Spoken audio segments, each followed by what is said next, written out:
कोई भी काम करने या होने की पॉसिबिलिटी बिल्कुल ना के बराबर हो तो वहाँ पर इंग्लिश में माइट का यूज किया जाता है।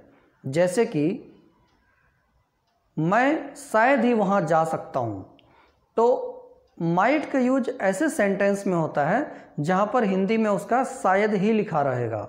शायद ही मतलब उस काम को करने की पॉसिबिलिटी बिल्कुल कम है, नहीं के बराबर है। माइट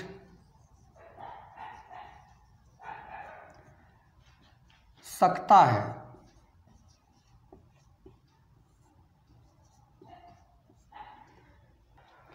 ये वहाँ पर यूज होगा जहाँ पर हिंदी के सेंटेंस में शायद ही लगा रहेगा। शायद ही यह इसका पहचान होगा। जैसे कि वह शायद ही इंग्लिश बोल सकता है, मतलब वह अनएजुकेटेड पर्सन है और किसी को इससे इंग्लिश में बात करनी है तो दूसरा बंदा उसके बारे में बोलेगा कि वह शायद ही इंग्लिश बोल सकता है क्योंकि वो पढ़ा लिखा नहीं है। तो ऐसे सेंटेंस में माइट का यूज होगा। जैसे कि ही माइट स्पीक इंग्लिश, वह शायद ही इंग्लिश बोल सकता है। तो जो काम होने की पॉसिबिलिटी बहुत ज़्यादा कम हो, बिल्कुल ना के बराबर, बहुत कम %, तो वहाँ पर माइट का यूज होगा। स्ट्रक्चर के लिए subject plus might plus V1 plus object, बहुत ही सिंपल है। जैसे कि वह शायद ही परीक्षा पास कर सकता है।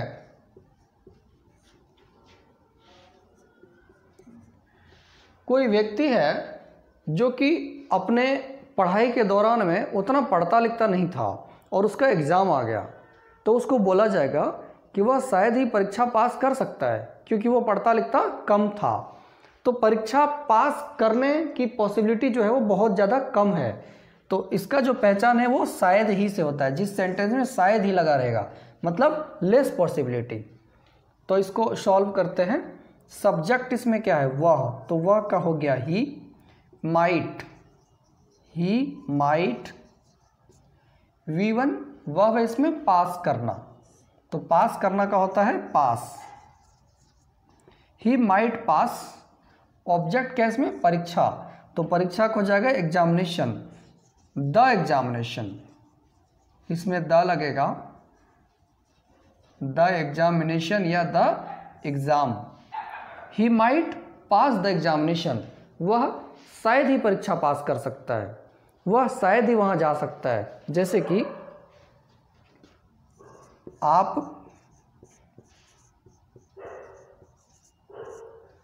शायद ही आज यहाँ आ सकते हैं। आप शायद ही आज यहाँ आ सकते हैं, तो इसमें सब्जेक्ट क्या हो गया? आपका हो जाएगा यू, आपका हो गया यू। माइट, तो माइट लगा देंगे, यू माइट। V1 है आना, तो आना का होता है कम, और ऑब्जेक्ट है यहाँ, तो इसका हो जाएगा हियर। अब इसमें क्या बच गया? आज, तो जो बच गया वो सबसे लास्ट में, आज का हो गया today. You might come here today, आज आप शायद ही यहाँ आ सकते हैं। मैं आज शायद ही वहाँ जा सकता हूँ, तो I might go there today. मैं आज शायद ही वहाँ जा सकता हूँ, तो मैं का हो जाएगा आई माइट, और जाना को हो जाएगा गो, हियर का यहाँ हो जाएगा देयर, टुडे।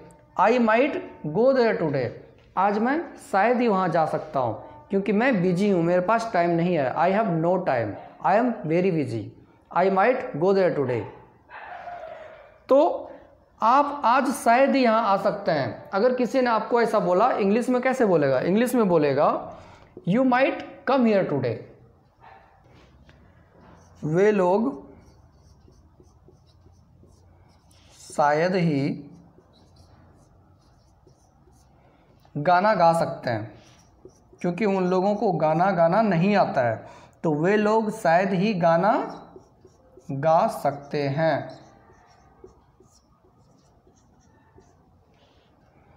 सब्जेक्ट इसमें है वे लोग, तो वे लोग का होता है दे। माइट, माइट, इसमें वे लोग का हो गया दे और माइट लग गया शायद ही सकता है, इनके लिए लग गया माइट। V1, V1 है गाना, गाना, तो गाना का हो गया इसमें सिंग। सिंग मतलब होता है गाना, और ऑब्जेक्ट क्या है इसमें गाना, तो गाना का होता है सॉन्ग, तो यहाँ पे हो जाएगा the song. They might sing the song, वे लोग शायद ही गाना गा सकते हैं। They might sing the song. आप शायद ही मुझे पढ़ा सकते हैं।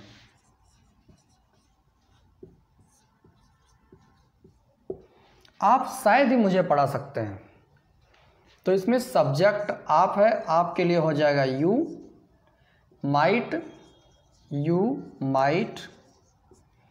V1 है इसमें पढ़ाना, तो पढ़ाना का हम सब जानते हैं होता है टीच, वर्ब का फर्स्ट फॉर्म टीच, और ऑब्जेक्ट क्या है इसमें मुझे, तो मुझे का होता है मी। आई होता है सब्जेक्ट और मी होता है object. You might teach me, आप शायद ही मुझे पढ़ा सकते हैं।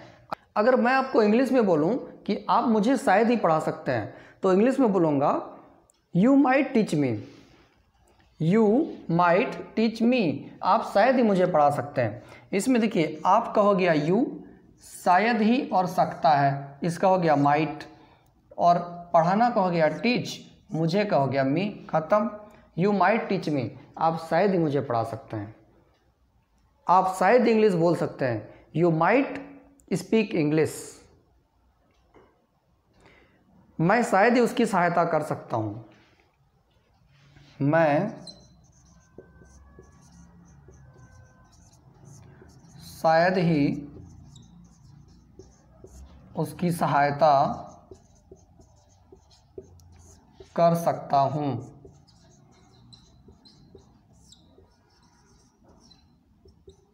क्योंकि मैं खुद ही हेल्पलेस हूँ। जब मैं हेल्पलेस हूँ तो मैं किसी की सहायता कैसे करूँगा, तो वहाँ पर इंग्लिश में कैसे बोलेंगे देखते हैं। इसमें सब्जेक्ट हो गया मैं का I might, I might. V1 इसमें हो गया सहायता करना, तो वर्ब का फर्स्ट फॉर्म होता है हेल्प, और ऑब्जेक्ट है उसकी, तो उसकी का होता है him. I might help him, मैं शायद ही उसकी सहायता कर सकता हूँ, मैं शायद ही उन लोगों की सहायता कर सकता हूँ, तो उन लोगों का हो जाएगा दे का them. I might help them, शायद मैं उन लोगों की सहायता कर सकता हूँ। आप शायद ही उसकी सहायता कर सकते हैं, तो जब हम बोलेंगे आप उसकी सहायता शायद ही कर सकते हैं, तो आपका हो जाएगा यू माइट हेल्प, और उसकी का हो जाएगा him, you might help him, आप शायद ही उसकी सहायता कर सकते हैं। तो माइट का यूज वहाँ पर होता है जहाँ पर भी किसी भी काम के होने या करने की पॉसिबिलिटी बिल्कुल ना के बराबर हो, वहाँ पर इंग्लिश में माइट का यूज होता है। होप आपको वीडियो पसंद आया होगा। अगर आपको वीडियो पसंद आया तो लाइक एंड सब्सक्राइब जरूर करें। Thank you.